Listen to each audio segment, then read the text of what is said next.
Alright guys, so this is going to be a little bit more detail on the video I put up yesterday talking about how Broward County is responsible for the school shooting. And specifically in this video I want to talk about how primarily Sheriff Scott Israel is responsible for these 17 dead individuals. And if you didn't get a chance to read the stuff I posted yesterday in the video, it's fine, I'm lazy too. I don't always read the stuff people tell me to go read. So I want to explain some of it to you so you can really understand what's going on here. We need to be talking about this very, very loudly, okay? We need to explain to people what the real problem is here so that not only do we get the attention off of guns, which are not the problem, but we keep stuff like this from happening again, because this is not the only county in the country that is doing stuff like this, okay? So this is what they call the Collaborative Agreement on School Discipline, okay?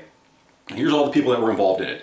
The school board in Broward County, the chief judge of the 17th District Circuit, the office of the Attorney General, the state attorney, the law office of the public defender, the sheriff of Broward County, Fort Lauderdale Police Department, Florida Department of Juvenile Justice, Fort Lauderdale branch of the NAACP, okay, and the Juvenile Justice Advisory Board.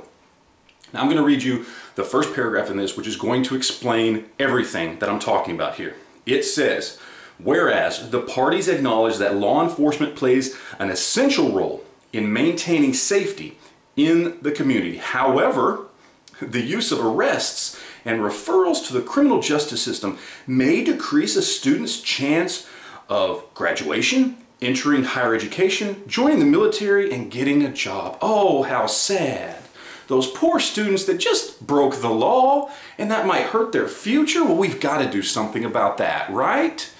This is what I'm talking about here, okay? This is the agreement that they entered into, okay? This is what happens when the schools become more concerned about getting government money than they do about actually taking care of the kids and the students and the community as a whole. This is what happened.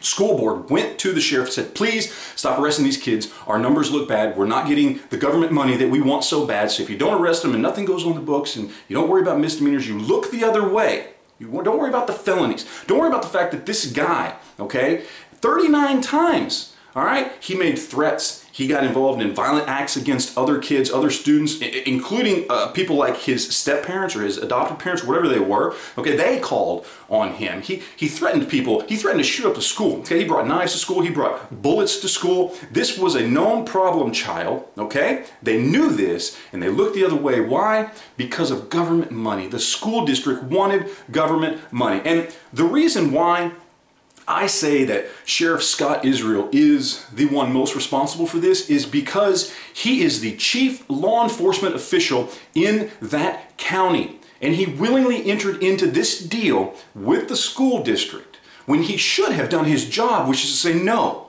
I will not look the other way so you can get more government funding.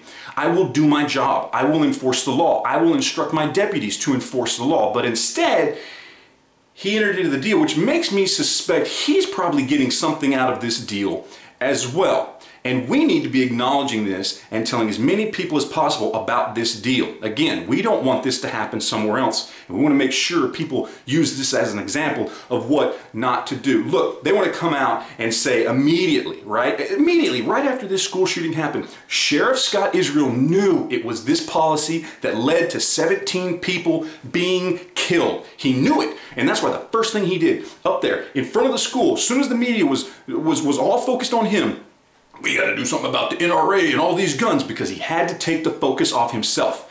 He had to take the focus off this deal, this agreement that they entered into, which led directly to 17 people being dead. He is primarily responsible because he didn't do his job. He should have said no to the school board. He should have said no to whatever funding or kickback he was getting out of this. And he didn't do it, and he didn't do his job. He wants to blame guns, he wants to blame the NRA, he needs to blame himself. Every single law was already on the books to stop this from happening, to stop this kid from getting a gun, to stop this kid, quite honestly, with all the stuff he'd been doing, to even be free to roam around the community. Okay, this kid should have been locked up. There are laws in place that could have taken care of this. Sheriff Scott Israel didn't do his job. And he probably got paid to not do his job, and 17 people are dead.